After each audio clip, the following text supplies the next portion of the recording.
Okay, so Gloria, you have the power to bring back any extinct species. Which one do you want to bring back to the world, and why did you choose that one? Oh my gosh, that's such a great question. I think the woolly mammoth.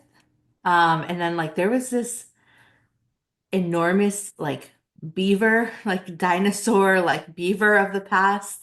I feel like I would love to see that animal in real life. Like massive, like it was like huge, huge, huge, like You mean size like of the size of like baby a Labrador hippo. Retriever or a hippo? Okay, Yeah, wow, an enormous like beaver. really big. So I feel like I would love to see a woolly mammoth and just like be near one. Yeah. I think when I was coming up with the question, I was thinking that maybe I'd want the Tasmanian tiger, just because they are. I mean, there's some argument that maybe they aren't actually extinct, but I don't really believe that. Just wishful thinking. But they're so odd. It's like a dog and a cat, but it's a marsupial. Like that's just Ooh. crazy. I'm gonna look one up right after this. So, hello, and welcome to the Author Takeover special edition of the Speculative Sandbox podcast. I'm your guest host, Alisa Alering, author of Smothermoss. And today I'm going to talk about hope and dystopia with Gloria Munoz, whose gorgeous YA climate fiction novel, This Is the Year, just came out in January. And in just a minute, I'm going to ask Gloria to tell us more about the book, but I thought we should start with a little primer on the origins and history of dystopia. Uh, the Oxford English Dictionary, which all of us word nerds love, defines it as an imaginary place or condition in which everything is as bad as possible. Um, and it turns out that the word dystopia actually came about as the opposite of utopia, at least in the English language. So there's an original book called Utopia by Sir Thomas More in, I think, 1516. And it describes an island where everything's as best as it could possibly be, although it is a satire. So he's still not really believing in that best of all possible world. And then it's like a couple hundred years before somebody uses the word dystopia, and that's actually in a speech to parliament. So it's a political coinage. It's not a literature coinage. And when we get to dystopia. So before I ask Gloria whether or not she thinks that she's written a dystopia, the worst of all possible worlds, can you just introduce us to This Is the Year? What's it about, and who are we going to meet? Yes. This is a year is a work of climate fiction that feels like it's a step to the left or right of where we are right now. There's no time in the book. It's meant to feel like it could be 25 years from now, 150 years from now, 500 years from now, depending on the choices that we make environmentally. It's a book about a young girl named Huli who lost her sister and she's grieving, but has had like this very heavy year of grief and of isolation, like just separating herself from her friends, her family, and really reconsidering what she wants. And the book begins at the start of the year where she and Ophelia, her late sister, had these big plans to take over the world together and to like, after school, like leave Florida and do all these like radical things together. And Huli has to figure out how to move forward, like how to navigate that and like those big dreams without her sister, but also just how to exist as a high schooler. There's a space program that intersects, it's like a militaristic space program that intersects with her plans and is a bright, shiny star because this whole time she's thinking, oh, I'll just get out of the state. But then the space program presents the opportunity for her to leave the planet, which what could be better than not rekindling friendships and not having to, feel the difficult, very heavy feelings than getting in a spaceship. So that's where we meet Julieta, and it's a book about friendship. It's a book about hope. I set out to write a hopeful cli-fi because I love climate fiction, but everything I had read had felt rather bleak. And yeah, and it's a really fun book despite it also being a book that's very challenging. And I think that challenges a lot of our perceptions around technology and, the future we all dream of. Yeah.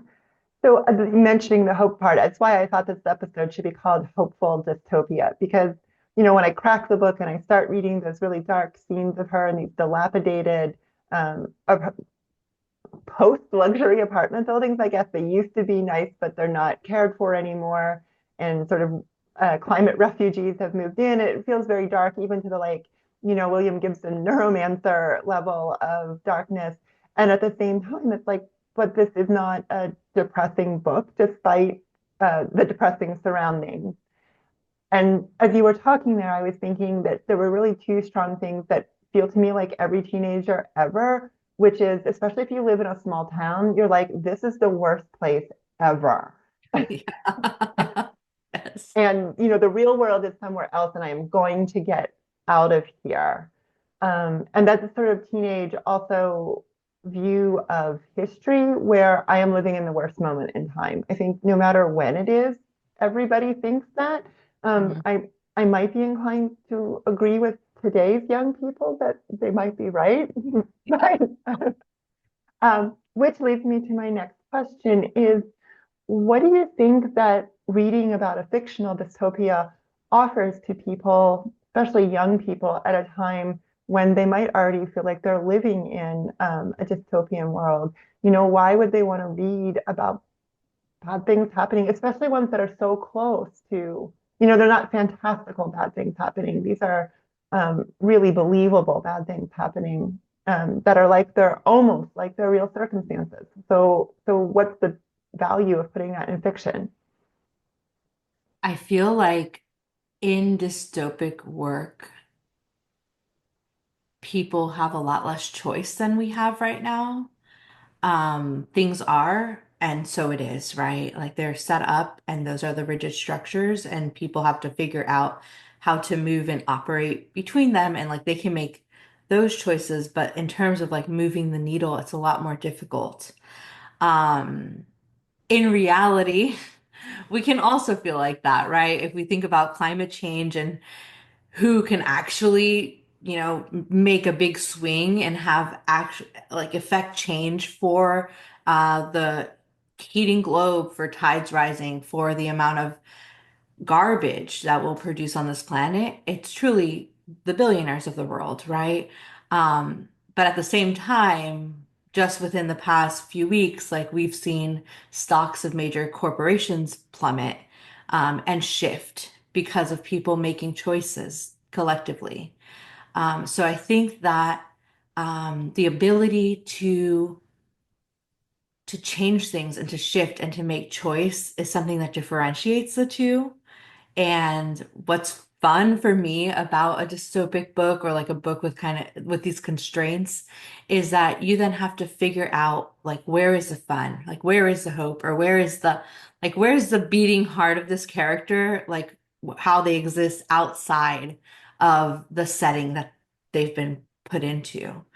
And for Huli and her friends, they are teenagers. And I kept thinking like teenagers are going to be teenagers even at the end of the world, even when everything feels like it's gone to hell, like they are always going to be themselves. And this is something I've seen repeatedly from working with kids. Like I've worked in all kinds of spaces, like from juvenile detention centers to I used to run workshops with like foster kids or kids who lived in group homes and like we would write stories, and yes, some of them are really, really harrowing, but some of them are really, really hilarious and funny and spunky. And they, the minutia, like the drama of high schoolers is always going to be there. So I really wanted to tap into that and tap into kids who had dreams despite and maybe in spite of everything. So I feel like hope for me, it was like at the front of my mind. Like I didn't want it to be so explicit that it felt like, oh, everything's going to be fine for them because at the, like throughout the book, like they're always tricky, even like how we land, like it's still like there's still a lot to be done and everything is still complicated and confusing. Um, but they have a lot of moments of like feeling the benefits of mutual aid, feeling the benefits of community, and feeling like again the like absolute hilarity and just like the wild romp of being in high school and of like discovering hobbies and discovering friends and discovering like who you are outside of someone's, shadow or outside of your grief. Or with your grief, because I don't think, grief ever really leaves us. It's like who you are walking alongside your grief and like how you learn to like, instead of making it something that feels really heavy, like an anvil, like maybe making it this like wild balloon animal you're with and get to spend time with. And I feel like Huli's arc, because of that, like I really love her as a character, just because I feel like she changes and learns and discovers and um, becomes like a great example of like what humans can do in difficult times, right? Like the one thing we can do really well is change, but it's the one thing we're very resistant to. I do think that we are more malleable when we're young to those things, to really big sort of like left turn changes. It does happen in later life too, but um, teenagers are primed for that. One of the things that you were saying sort of at the beginning of that answer was like how to make dystopia fun or like what's fun in a dystopia. So that leads me to wonder whether you are a regular reader of dystopian. Like, do you enjoy those novels as a reader? And I'm thinking of classics like 1984 by George Orwell, or even something more modern class like The Handmaid's Tale by Margaret Atwood, which a lot of people now know from the TV adaptation. You know, do you find satisfaction in reading those things? And were you thinking of any of those books, anything in particular, when you were writing This Is the Year? Yes, I love science fiction. I love speculative, dystopic work. I always have. It's like the cereal of my life. I just find it so illuminating for our current lives. There's so many things. I'm a huge Margaret Atwood fan. There's so many things in like the Oryx and Crake cycle that like as they have happened I mean, I've read those books like a couple times. Like as I've read like that cycle of books, I'll suddenly see something appear from one of the books in real life, and I'm like, it's happening right now. And I love that. I love again how they feel like a shade of our world. So I love, Station 11 was just like a monumental book for me. The first book I read on my own, well, I read it with my dad, like outside of school, was Contact by Carl Sagan. And that was a book that just like we read out loud together, and he was really into sci-fi, and it was one of those books that really stood out to me. Again, it's not dystopic, but it like kind of pushes the edges of our world and like makes us think about physics in a new way and about dimensions.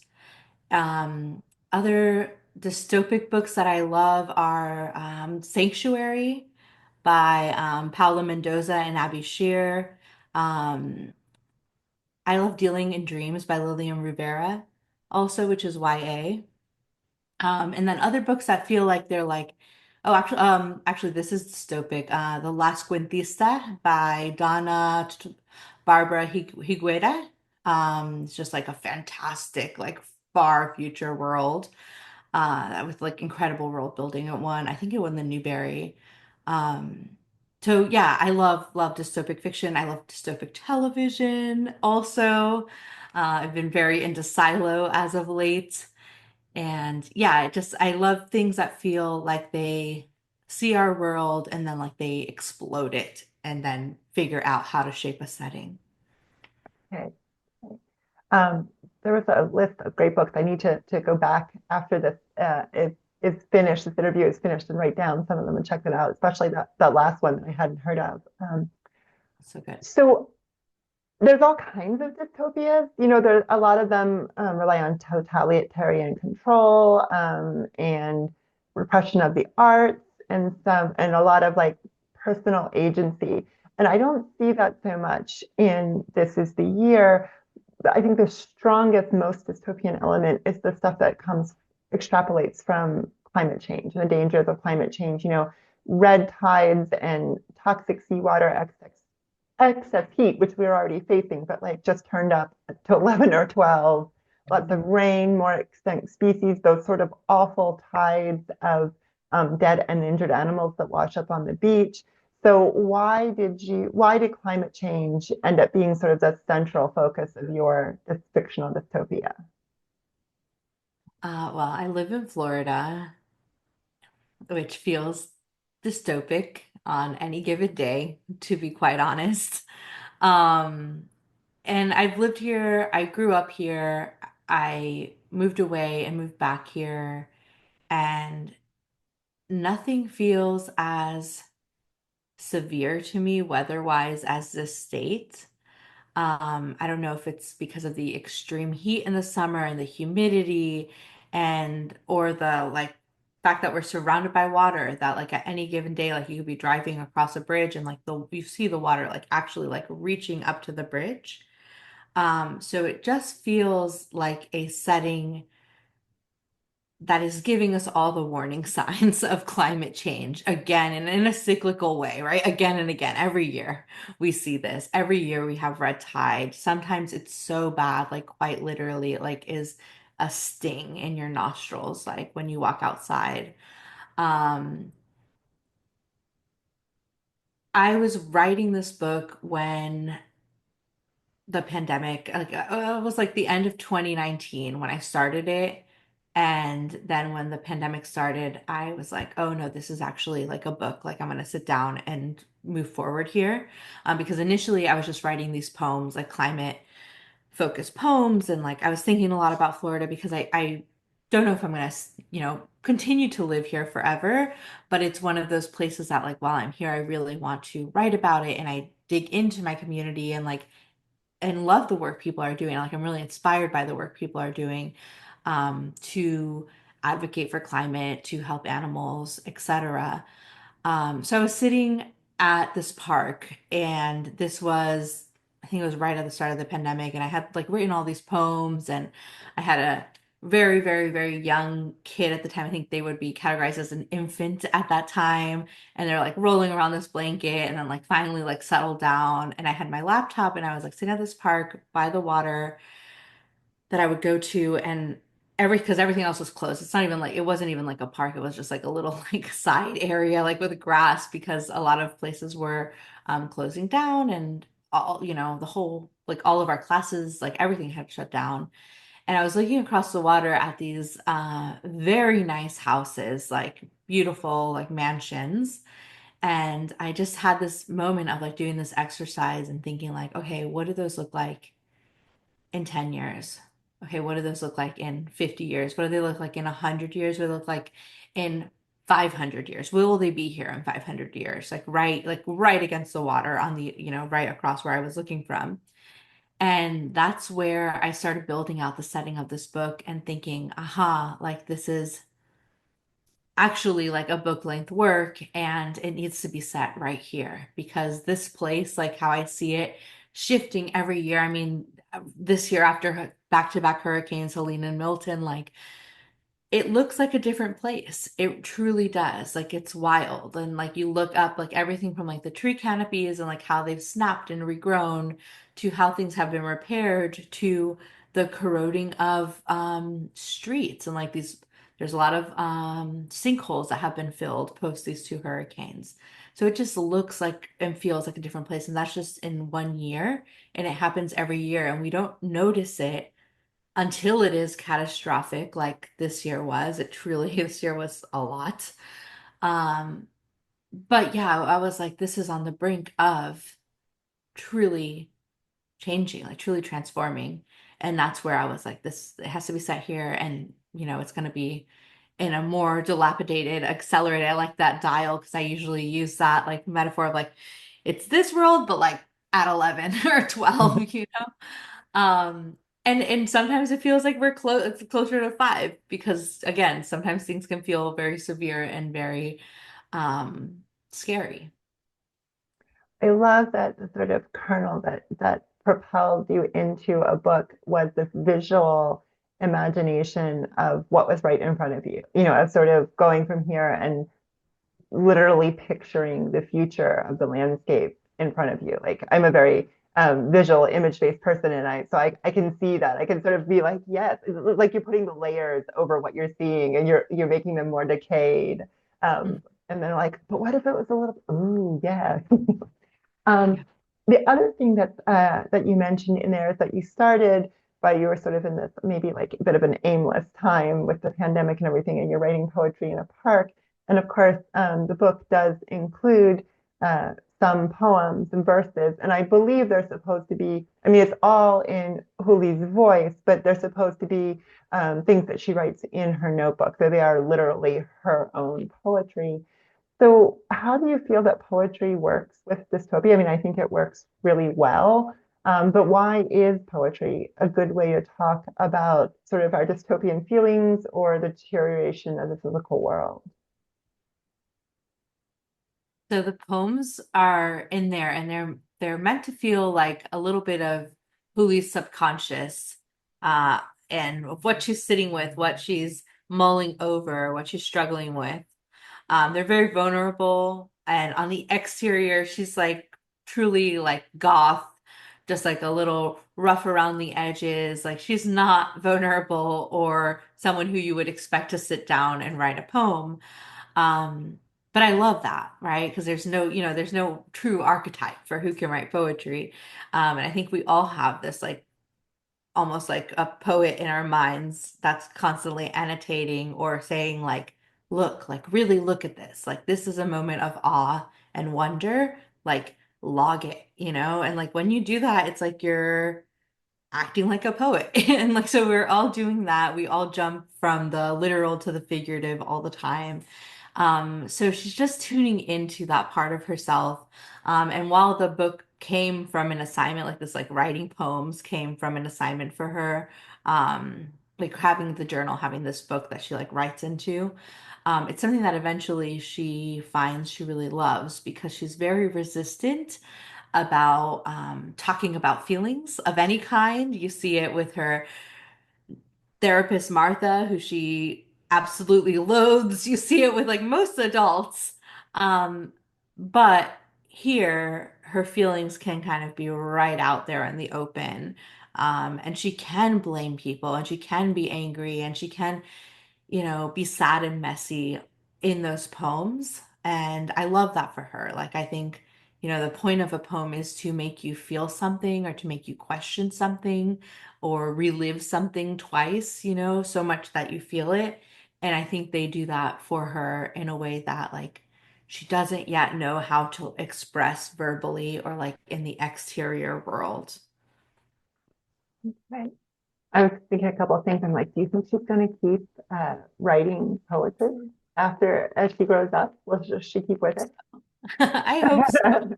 I hope so. I mean, there's a huge I don't know what will get people to care about the planet. But I think the like all roads lead back to like the arts as like being like one of the only things that will actually like make people like, okay, let me think about this. Because everything else feels like noise sometimes, especially when it's so heightened. So I would, in my future imagination of Huli, she's, writing poetry, being a planet advocate, like doing these things and really discovering who she is more and more, and maybe doing it for herself, but maybe also sharing that work. You mentioned that you didn't think that she was necessarily the kind of person who would be writing poetry, but she reminded me of my own teenage self, like dressed all in black and like moping around, carrying a notebook with a pen and writing down all my very deep thoughts and my very personal agonies. So, Yes. Same, uh, same. so the other aspect I think about Hui's tale is that she's really in deep mourning for her sister. I mean, it seems like it's been, is it correct, less than a year since her sister died because she's saying, this is the year we were going to do these things and now you aren't here with me. And she actually, the whole book is in a way addressed to her sister Ophelia as Ophe, which she calls her. And so she'll be like, "Oh, we were going to do this, Ophe," like, or you should have done this. So, I mean, it's really a grief perspective. Like the whole thing comes from that. And she's got grief that's personal, but then it seems like the dying planet is like another kind of grief. So did you make that connection to sort of like intimate grief and the broader grief? Did that just sort of come up as you got further into the book? Like, how did you make, I guess this is more of a writer, question. How did those choices come about? Like, were they very organic? Did you know at the beginning that they were connected? Hmm. Yeah, that's a great question. So because I write poetry and like initially had been thinking about this book as like a collection of poems, not with characters, not with this world. I had been reading a lot about climate fiction. I'm sorry, climate poetry, or ecopoetics. I think that's the term that's used, ecopoetics. I've been reading a lot about ecopoetics and about grieving the environment and grieving species, like fully wiped out species of, animals. And the question that kept coming up again and again is like, who gets to grieve when that grief belongs to everyone? And like, how do we mourn something collectively? How do we also then like another big question with ecopoetics is like, how do you re-enter and like sit with nature and observe, or not even observe, like just like be in it or be a part of it without an agenda, like without wanting something from it. And it's like this like relearning of how to exist in a world that is constantly losing.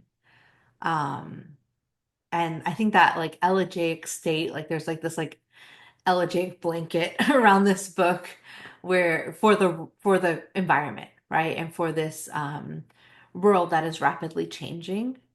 And then on a personal level, it's like we know how to grieve, but we don't know how to like collectively take care of each other.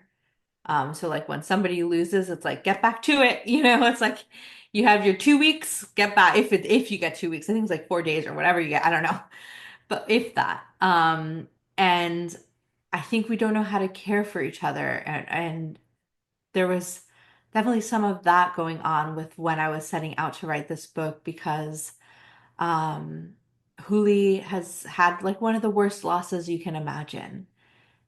And yet she's still in school. Like she's still moving forward. She still has like to care about next steps. And she's not really getting the help despite her community like trying to be there. She's not getting the help that she needs. So I think it's like kind of twofold. It's like, how do we like maybe all mourning, maybe all grief is collective. Like I feel like we say like personal grief and it like puts all the onus and the weight of that grief on one person. But if you have someone in your life who's grieving and who's going through a really hard time, like, isn't that your grief too? And isn't that like, the ripple effect of that? Like, I just feel like that community and like my church is mutual aid, like in so many ways. Like I just am like, it's the one thing that like actually makes sense to me. And I feel like there could be more of a like mutual approach to caring for someone who's grieving, and then also for like how we collectively hold on to everything we've lost, like as a society, but also look ahead together and like figure out like, okay, how do we move forward or plan for a future world together? So somewhere in there, you said that, her community was trying to care for her, I guess, but it wasn't working. Like, do you think that's the feeling of the community, or do you think there's just something about her and her grief that's sort of untouchable and like they wouldn't, grief can be so devastating that it just separates you from other people and it can be as well-meaning as they want, but it can't get there, I guess. Yeah, I think it's both. I think um everything is so structured, right? Like the classes, the therapy, the volunteer hours, like the this, the that. It's like the approach is like, let's show up and like give her things to do, you know? But it isn't until her frenemy, Janine, who I really loved writing this character, but it isn't until Janine introduces Huli to roller derby that she is like back in her body. I feel like for the beginning of the book, like she exists a little bit like outside of her body or in her head fully. And she's like in her body and like willing to make mistakes and willing to like look like a mess and just like have fun. Um, and it's like the complete counter to what you think like somebody might want when they're grieving, like to get like knocked down or to look like foolish in front of like a bunch of old people exercising. But um, it's something that helps her become more herself and like feel like herself. So I feel like Janine's really surprising to me in the book. Techno, the bird, also is like one of those things that like the things that crash into her life in a new way are the ones that um make her become someone who's able to like not necessarily like let go of grief, but like again, it's like coexist with it and like have fun or like care for something else in a new way. That opens her up to like falling in love and like all of these like other things that come as her character progresses.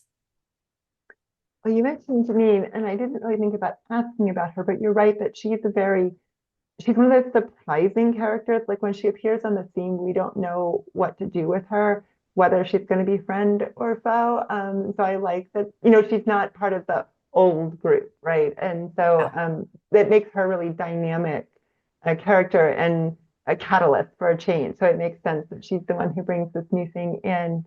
I'm going to skip ahead from what I was thinking to my roller derby question then, which is can roller derby really save us from the end of the world? But when you were saying about, would you, when you were in grief, would it really make sense that you need to be sort of like beaten up a little bit and fall down and everything?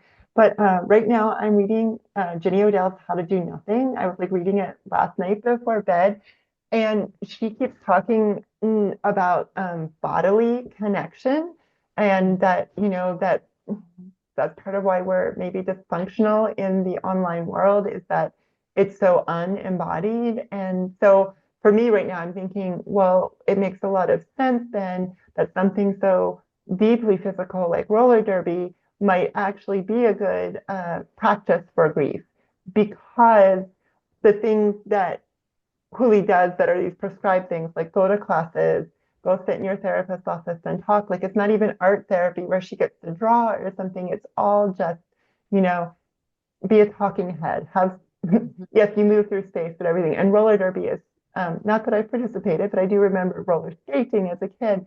And like it's so visceral, and it really you are in your body whether you want to be or not. Because if you're not paying attention, you're just gonna get like creamed.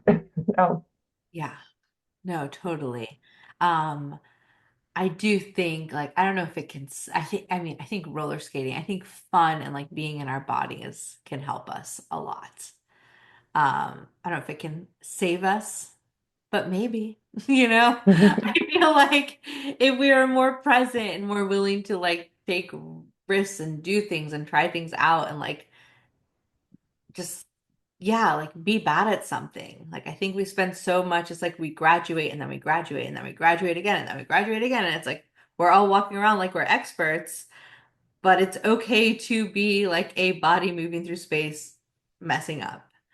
And I feel like the lessons that come from that for Huli are like vulnerability, but also like she then, you know, that like it's like that happens, and there's like something like a really terrible thing that happens in the community where they all have to come together and show up and volunteer for people and talk to strangers who are grieving collectively. And she's part of the front line, like it or not. So it's like this like question of improvisation that comes with trying new things that then like allows you to try another thing that might, you know, be more scary. Like I can't imagine Julieta, like doing that and like acting as triage for people when she's not able to necessarily even like pick herself up and like help her own wounds, right? Right. Um, so yeah, I love roller skating also. It's something that just brings me a lot of joy, and I'm so bad. I've been doing it for a couple years now, and I'm still so bad at it. And that's fine. Like I feel like it's me and a bunch of kids like at parks roller skating, and they're all like woo, woo, woo, woo, all over the place, and I'm like, I'm still practicing on turning. But that's, I think it's good, and it gets me out of my like headspace of constant worry or the lists of like, you know how it is, like a million random things to do or emails. Instead, it makes me think of like my like next step right in front of me. So along with the physicality, when you started out there, you mentioned taking risks. So I'm going to ask you the writer question of, did you take risks, or what risks did you take when writing this book, or that felt like risks to you? Oh, I have such a love-hate relationship with Florida, that writing about this place and holding it in a way that feels critical was very tricky for me. Because I really like there's things here that I love, love, love, love in community and just like people again doing the work. But in terms of policy and in terms of like the hellscape, um, that is living here sometimes. Um, I feel like the politicians have shown us who they are repeatedly, and we have to believe them. And it's not just the people in charge, it's also like the people who put them there, right? And despite living like the city I live in is like a little like progressive bubble, but like despite living here, it's like everywhere we are surrounded by people who on a daily basis um don't want like me nor my friends to necessarily like be thriving here. And that juxtaposition, I think it's easier to write about in a poem because you can go in and go out. Writing about it in a sustained way was very hard. And I think it was something that like, thank goodness it was set in the future and that it was dystopic because it afforded me that distance. Um, because I feel like it would have been maybe an even bleaker, like a more bleak story had it not been dystopic. So in some ways, like the fact that it was an imagined world made it a little safer for you to, I mean, I guess in some ways it is a worse world, but it's also a more optimistic one because it wasn't quite real. Yeah. Yeah, wow, the function of our imaginations, right? Protect us Yeah. from things. Yeah. Um, okay.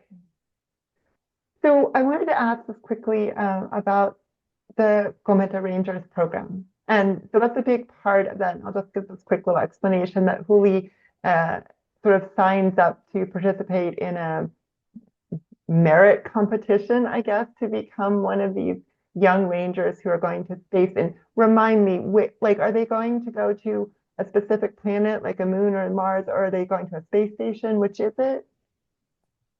First, they're going to the moon to kind of launch pad out to build a space station for interstellar travel. Okay. And that's her version of escape. Like she will get some monetary benefits for herself and her mom. She gets to get out of there and everything. And it's all pitched in this sort of very like patriotic, gung-ho futuretopia, I guess, is Yes. what it's supposed to be. Um, but I was wondering, it seems like even though you give this to Hui as a possible future, um, you maybe have some doubts about it yourself. And so I wanted to ask you, what do you think happens like past the end of your book when this project goes ahead? Are they just going to reproduce the human problems and mistakes of Earth in space? Like, what are you thinking is happening with that program? Ooh. So like any enterprise that begins as something that's publicly funded or, government funded, but also in a partnership with a private agency owned by a billionaire. Things become tricky and hairy, and I think that is evident in the book with I think they're called the Vance brothers, like these like excuse me, these billionaires who own um this company that basically is like seeding money and like trying to run this agenda with the book's NASP program, which is like our NASA in the novel. And they're wanting to drive this car. Um, but they are not scientists. They are people of tech. And I think that the program's going to have a lot of problems. I think that, unfortunately for the participant, again, the whole idea for this shaped out of a current program that's like in the works, that's like a similar privatized slash funded by the government. Who knows anymore right now what's happening with it? But the recruitment for this program was like so like it was like an astronaut like being like, are you ready to go to space? Are you ready to make the future? Like, do you want to do like help your family? Like they were so in your face and like strange. And then like you would go to the page and I like, did so much research on this. I actually heard about it on the radio and I like pulled over because I was driving and I had been working on the book for a while and I knew I wanted like space to intersect somehow. And then I heard about this project and I was like, what is happening? Because the way on NPR that people were speaking about recruits for the project, for this mission, um, sounded so much like military recruitment. And I kept thinking of like, again, it's like the black and brown bodies that build everything that don't necessarily get to reap the benefits of that future or of that plan. And that like it clicked into place. So I think for Cometa, I think there will be a lot of problems. There will be a lot of sort of backstepping and figuring out because they are looking up and looking into like pouring money into something as opposed to like looking into what they can do on the planet. It needs to be more symbiotic than it is. And yeah, so I think it will be a tricky road for them. Wasn't exactly what I was expecting, but I do see what you're saying for sure. And the tone, you got that just right in the book. That's sort of, a little bit too shiny and like the connection to military recruitment for sure. So, but despite that, or that aside, would you or perhaps teenage Gloria want to go to space? Oh my gosh, who wouldn't want to go to space? Um, I would, yeah, you're like, I would. I don't know, like, if I would want to be in like the capsule for travel. Like, I'm like, if I could astral project myself to the moon, I would like to do that. Yeah, I feel like I'm like a yes and no. Like I think the getting there would be tough for me. It's like going anywhere. Like I love travel, but the actual like travel part of it, I'm like, oh no, why is this a thing? Um, so yes and no. I love so like I in college I took astronomy classes. I have been like a space kid forever. Like it's like Oh, since reading Contact probably when I was like 8 or 10 or something where I've just been like so curious about it, have like had telescopes, have been like I've gone on like starless, like dark hikes, like growing up here too, like it's really lovely because you're on the beach or you're at a nature preserve and you can see a lot in the sky. Um, it's really, I mean, I would probably go just to be able to see it, but I don't know. The travel, it freaks me out a little. okay, that's wonderful. Love that. So thank you for joining me today. And Thank before you. we sign off, do you want to tell our listeners how they can find you if they want to check out your books or learn more? Yes. Please support your indie bookstores and purchase This Is a Year from your indie bookstore. My personal one is Tumblr Books. They're lovely. You can order from them online. I'm on the internet under gloriamunoz.com and also on Instagram for the time being at by Gloria Munoz. Okay, all Thank right. you so much. This was lovely. All right, thanks, Gloria. It was great talking to you today. All right, goodbye. Bye. Thanks.